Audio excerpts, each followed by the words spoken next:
students dream of attending Ivy League universities.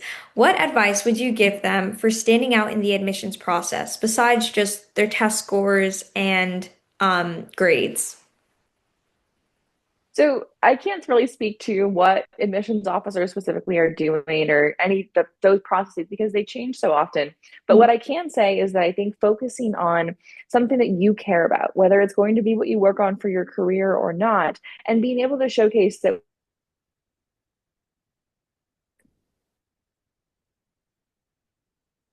like knowing that I was really interested in astrophysics, finding camps that were supportive related to science. Really, all of my life was connected to it because I was so interested in it. And that, to me at least, helped make it clear to the admissions reviewers that true, I really did care about what I wanted to study in astrophysics. I also do think it's important to remember that sometimes the best school for you is um, exactly that. It's the best school for you. It may not be the best school on whatever given list. So whenever I talk to students, I always encourage you to do so much research about the schools that you're thinking about applying to, because there's so many different schools out there that have so many different strengths. And for me, Princeton was perfect because it had the research component. It would be academically challenging. It would have the best astrophysics program in the country, and it would have the liberal arts education that my family and that I really wanted to have. Mhm. But I also could have found those elements at a lot of other schools too.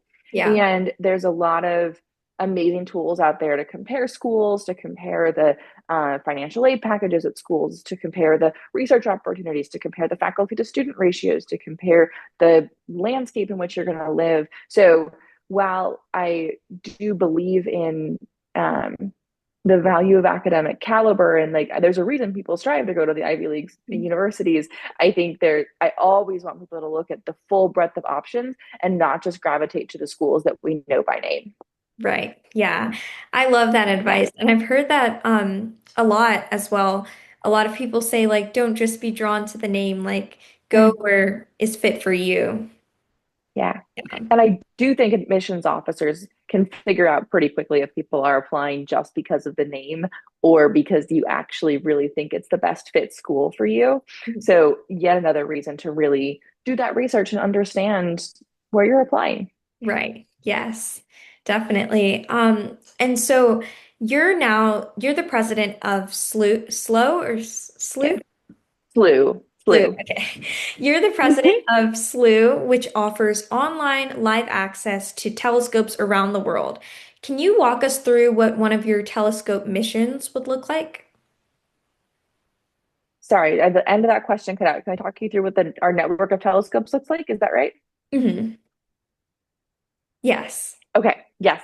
So our network of telescopes is a amazing interconnected robotic automated controlled set of telescopes around the world.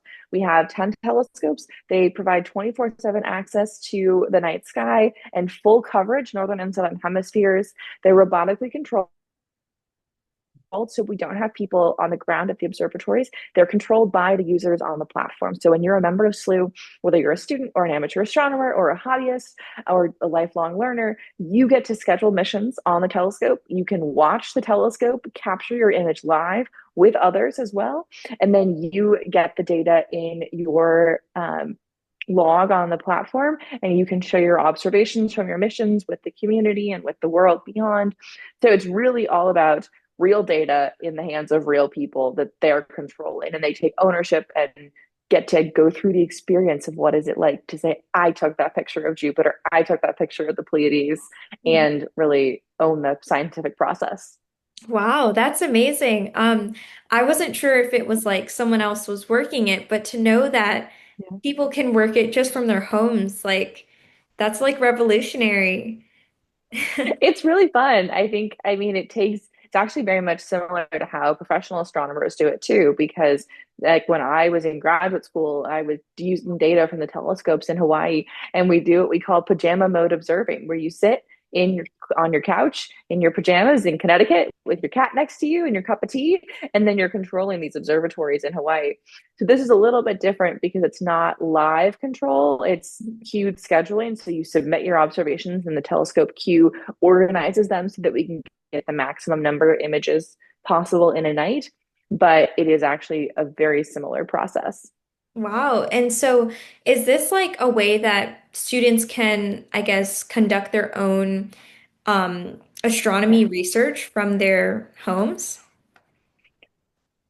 Absolutely. So that's one of the most amazing things about Slooh is that we have students on it who do independent research projects, who use it for science fair projects, and they can conduct research. We've had students actually publish their research that they did using data they captured on Slooh. One student, her name is Michelle Park, she published research on variable stars and is now a student studying physics at Stanford. So it was a really amazing story of somebody taking ownership of that real data and then really doing something incredible with it. We have people who use it for science fair projects. We have a couple different users. I mean, we have users of all ages on the platform, which is really fun. We have a couple of um, observations that I was seeing yesterday from um, more or like elementary school users, and then we also have university researchers who are on the platform. So all ages, all research types, all usage types, and it's just the most fun to see everybody bonding over a shared love of the night sky. Yes, I love that. And I would love to use it for just my own interests. I'm so interested in space. Yeah, And I know that a lot of the little kids I work with too, they're really interested in like the night sky and everything. And they would be like so excited to use something like this. yeah. No, absolutely. And that's what we want it to be. I mean, the prices for Slooh, it's about the price of like a Netflix subscription. So it's really reasonably priced to be able to access the telescopes. We want it to be something for everyone. That really is the goal with Slooh. Yes, yeah, I love that. And so I recently saw an article on Science Daily that says astronomers at UCLA, they captured a like sharp view of a distant star using like photonic lantern devices, and then they only had like one telescope. And it like their lantern device like split the starlight into multiple channels and then it revealed like hidden details. So do you think that this breakthrough can advance the future of telescopes and our ability to see distant stars? So I don't know that much about the particular technology. I know a little bit about it because I've seen the news around it. I think it's a really interesting way because what it gets around is that it's called spectroscopy.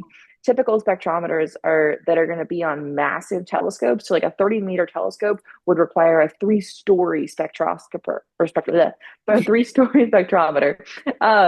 And what this photonics capability is, if I'm talking about the same thing you're asking about, which I think I am, it makes it so much smaller, which makes it possible to do this kind of imaging on using large telescopes in a much more compact way, which will be a huge advance.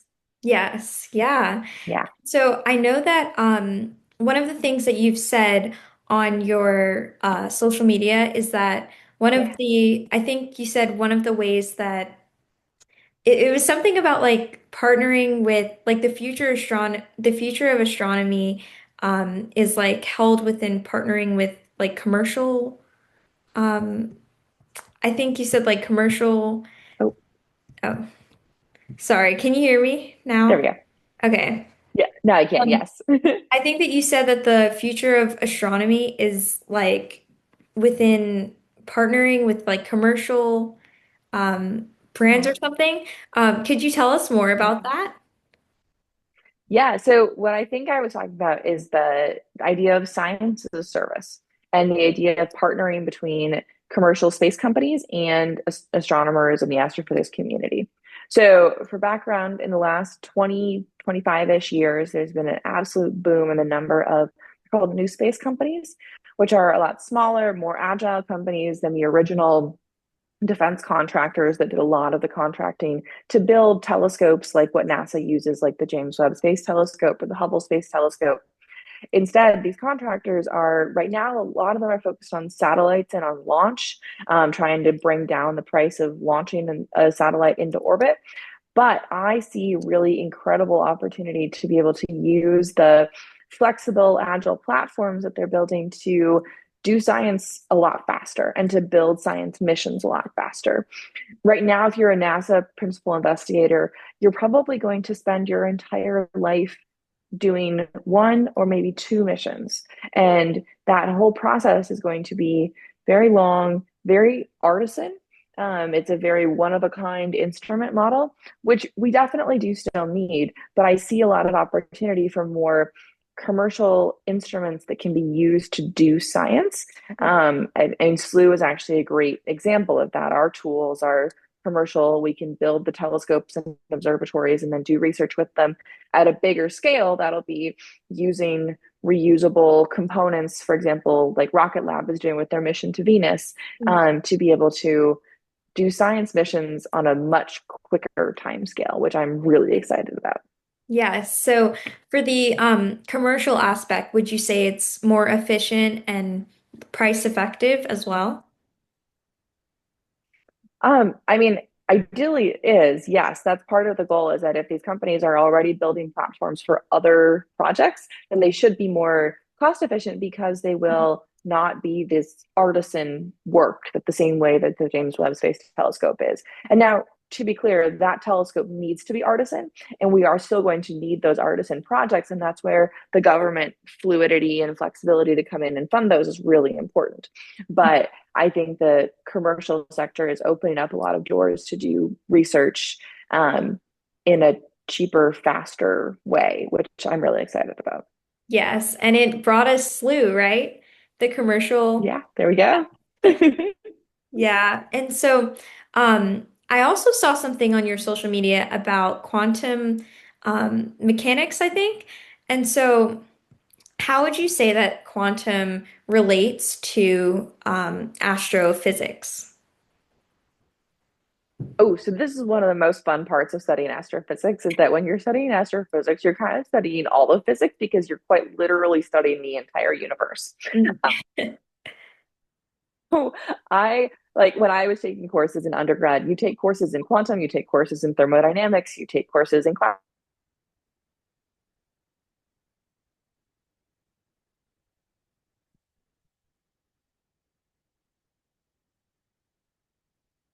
physics, which is part of what makes it fun.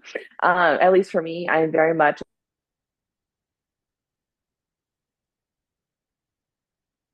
in like the bigger picture of my life where I do different roles, but it also manifests in my interests. So I love astrophysics because you're not just studying one optical mechanism for your entire career.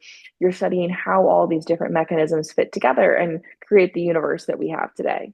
Yes, I love that. So you're basically like studying like the smaller particles that make up everything.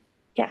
Yeah, exactly. I mean, the subfields of astrophysics, you can study everything from the atoms that make up a star and and you can study the quantum physics side of it. You can also study galaxies where in your daily life, a megaparsec is probably a small number. So it's a really, you get to run the whole gamut, which is awesome and Yes. very fun. Yeah, it seems so interesting. Because I know that a lot of people, they probably don't know about what's going on in space. We know about Yeah. like biology on the Earth, but I think everything outside of the Earth, it's pretty much not a lot of people know about. So what's one of your most fun facts about space? Yeah. Absolutely. And I think that one of the cool things about space and what I did when I was in high school to learn more about it, because I had the same experience. So I was interested, but didn't really know how to learn more, where to learn more.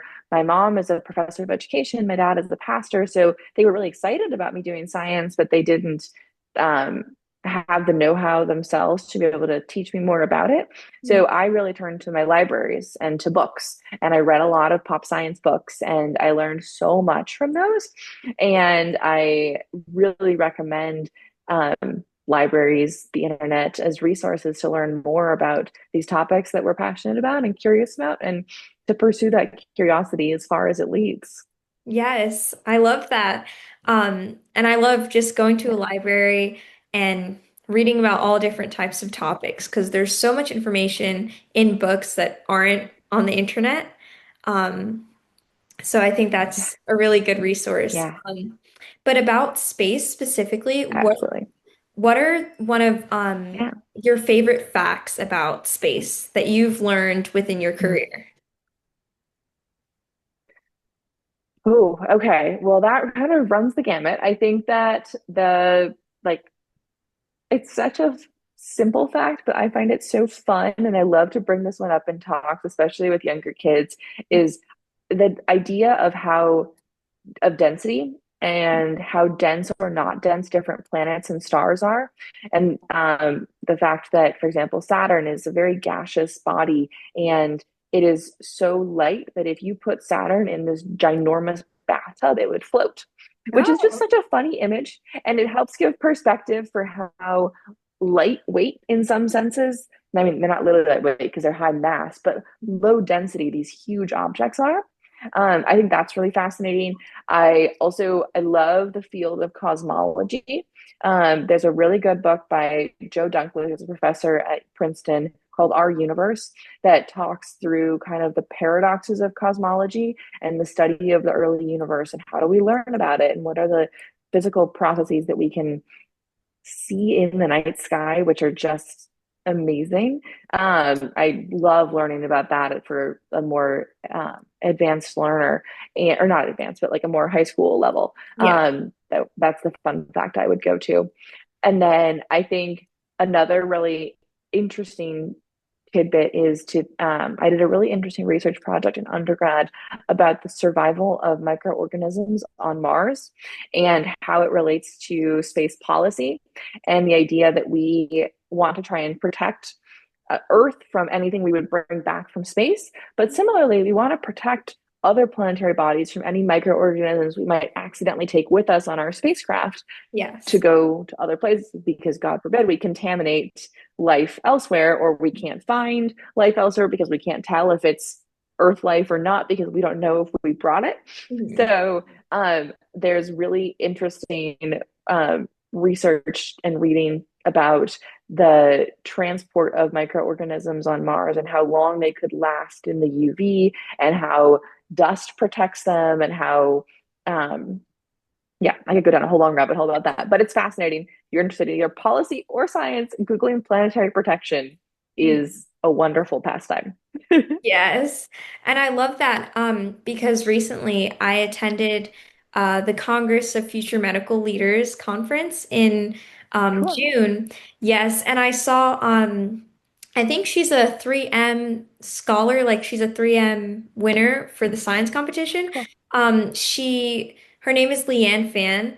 And I'm not sure if you've heard of her, but she did some work with No, kind of a similar thing with like astronauts who get injured in space. She like researched a way to kind of heal their yeah, injuries in space. So it's kind of cool how yeah, you also are looking at the differences from like space and Earth and what we bring to space and yeah. what we bring back to Earth. Yeah. It's amazing. The medical side of it, which is a particular interest for you, I think is fascinating for the commercial industry, the ability to manufacture drugs in space that can help with healing here on Earth. There's a company called, I think it's Varda Space, that is doing really incredible research trying to develop cancer treatments that use the microgravity environment on like in orbit around the Earth to condense chemo treatments so that it's a lot faster and more effective chemo treatments, and they're manufactured in space and then brought back down to earth. So the pharma industry is actually really interested in the commercial space industry, which is a fun overlapping moment. Oh wow, I didn't even know that. There's a lot like Yeah, about like space that I really didn't know, but it's very interesting. So what would you say if a high schooler, because now I want to do some type of yeah, research on, the astronomical, sorry, I'm trying to like find the word, the yeah, no astronomical worries. environment. Yeah. So what would you say for a high schooler, I guess, like me, who wants to use Slooh to find out like research in this field? Yeah, so with Slooh, I would start by trying, I think the best way to start there is to learn some of the more fundamentals of space and space exploration. And then I would go from there to exploring the people who are doing the jobs that you think sound the most interesting and doing exactly what you did, like for this podcast interview, where you just message them and say, "Hey, can you talk?" Yeah. I found that people are very, in general, very receptive to that. And then look at the books, look at the articles online that are related to the topics, and follow those through. Slooh right now doesn't have as much related to space medicine, but for anybody interested in earth science, planetary science, galactic anything, planetary science, Slooh has a ton of resources to learn about that and to do research with that. And someday we'll be able to do medical research through Slooh too. Yes, and I'm looking forward to that day as well. And I can't wait to use Slooh.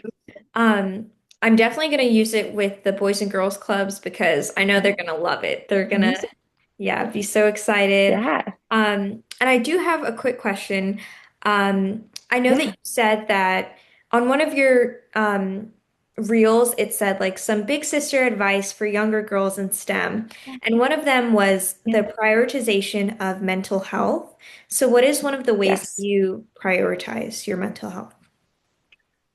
I think always making time for play in your day and for fun in your day. I read this quote. I'm going to try and remember it. It's not, I don't know if I'm going to get the whole thing, but it was like you need three types of wins in your day. One is a career win. One is or like a passion win, one is a physical win, and then one is a like a mental and rest and health win. So for me, that looks like always trying to get in a work or a walk or a walkout. Ugh, sorry, my brain is dying at the end of the day. A walk or a workout, something to like be like, wow, I moved my body today. And then accomplishing something at work so that you can say, like, we're at school, say, like, yes, I checked this off today. I made progress on it. Um, and then having a space where you rest too, and something you look forward to and schedule into your day, just like you schedule your meetings in or you schedule your classes in. Know, hey, before bed, I'm going to read my favorite book for 20 minutes, or I'm going to play a board game with my family and just have an amazing rest at the end of the day. So for those moments of connection to myself and my health and my community are part of how I stay grounded. Yeah, I love that. I think wellness is a key part to um, life in general, and especially when you're in like a high demanding career or if you're like an overachieving student, it's definitely something that's really, really vital. Absolutely. Our health is the most important thing that we have, and protecting it at all costs is critical. Yes.